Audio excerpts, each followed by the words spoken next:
Okay, this is how to enrol a learner. First of all, you'll need a list of enrolment codes. If you've not got one, I can supply one, because every program or every course has a program and then some course codes which have to be enrolled. You'll also need to be logged on to your Learn Direct admin user.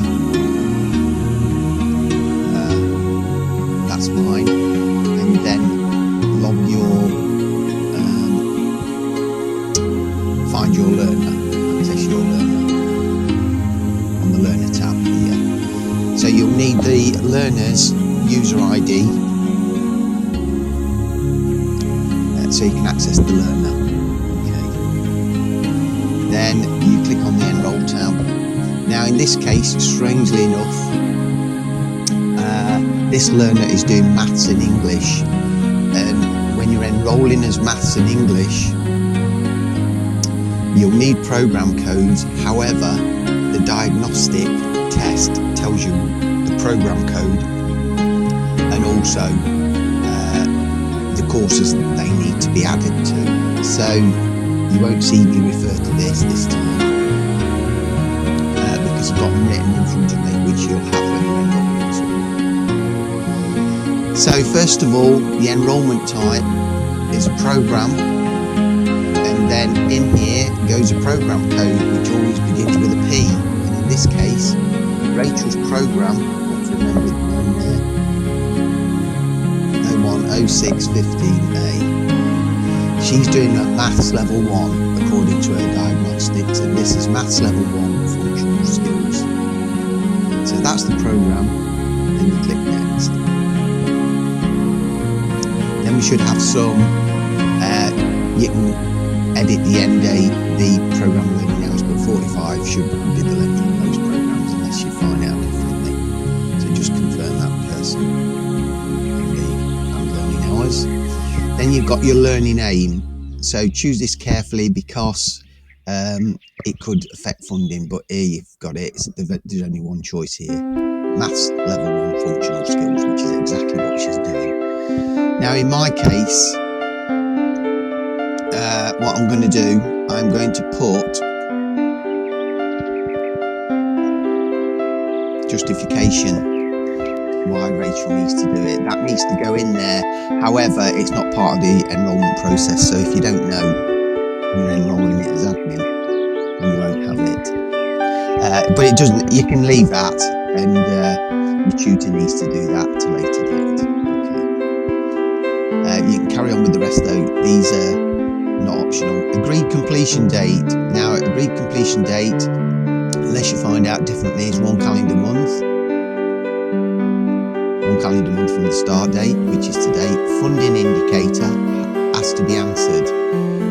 It's fully funded learning aim, unless you find out differently. Never used co-funded yet. Where did you hear about Learn Direct? This will be on their documentation. In this case, I'm going to put from a friend or family member, because she's actually from her employer, because she's got to do it for work purposes. And then next, it always gives you a warning that the dates are important. Now, here we come to the programs, and if you're careful with this, you can enrol all the programs in one hit to save you a little bit of time. I'm just going to check what programs, because I'm looking at a diagnostic test now. And the program she needs to do, it's not that many actually. She needs to do BS 016, which will just be down this list somewhere. She needs to do BS 016, and if you hold the control key, you can include the others to save you keep going back. So BS 17 she needs to do. She also needs to do 18. There, you can see here, these are some mandatory. Just because she's on this program, she has to do these courses. So the one I'm selecting, but they're all optional. And she also needs to do online. She actually wants to do level 2, but a diagnostic insists that she does level 1 first, and that's what she's going to have to do. Once you've selected the courses that you need, I'm just going to double check to make sure I've not got any missing, save me coming back. You can always add them again later, but it's easy if you do them all at once. So they're all the courses she needs to be on. Just click add and it'll add them all down here. There they are. So they're all the things she needs to do, mandatory ones and the optional ones. And then you click next. So she's got a program and the courses. Now,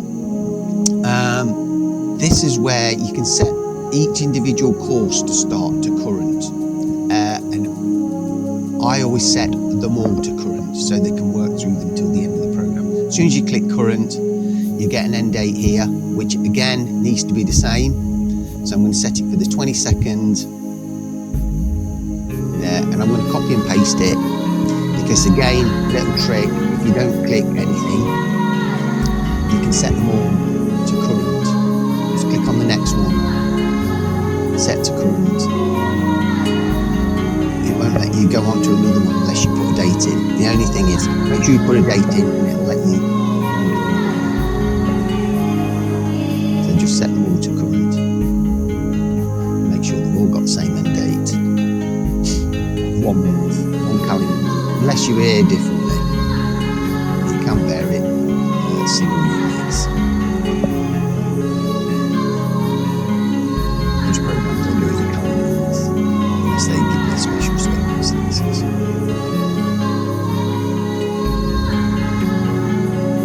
Space. This one. This one is handling data, which she also needs to do.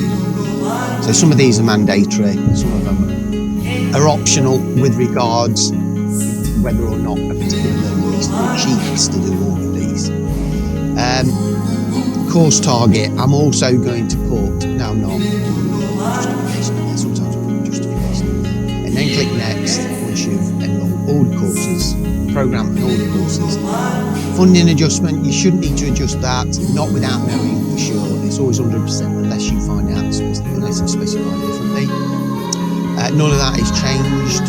None of that is changed. Are they work program eligible for support from you? No. Percentage of online delivery. If you choose this, for most of the programs it's 75 to 99%, but that does actually vary because employability program there's only one online unit and the rest is delivered in class. So for the employability only, you choose 10 to 24%.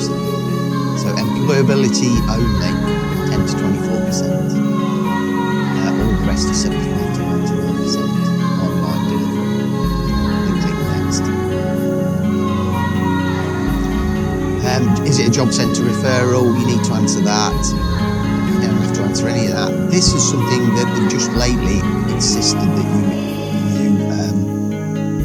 complete, and just put your name. Now they do say it needs to be consistent, and it's fortunate that my computer just remembers, so I always put the same. So just put your name in there, but be consistent with when you put it in, so they don't lose anything. Otherwise, I think it puts the enrollment reference as some competitor somewhere. Household situation, again, will be on the ILP, which you need in front of you, and in this case, the learners will hold this information, so make sure you've got the learner ILP in front of you, that you can add that bit in, then click next. Okay, up comes the learning agreement. When it appears, first thing you do, you don't have to do anything with this except click save. So save the enrolment. Save it away up there. And then print it. This is very important. There's a tick box here which you must tick, but not until it's been printed. Otherwise it prints a copy. So you click on print.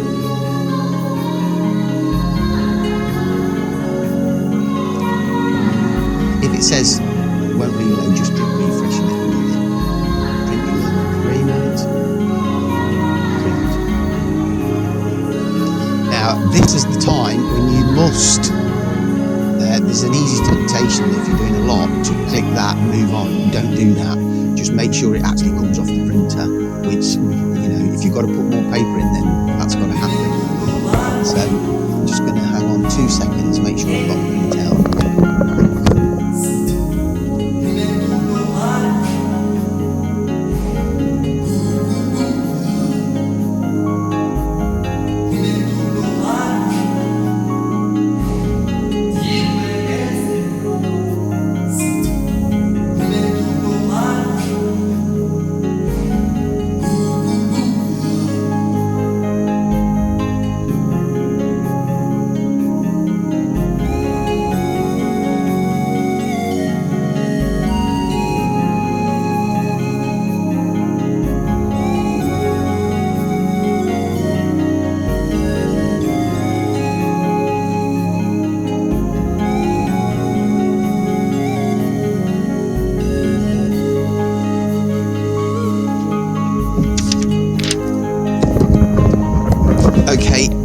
printout in my hand, and the learner is with me. So what must happen right now is that you sign it there, because you've enrolled, and the date of signing, and the learner needs to sign it there, and the date of enrolment.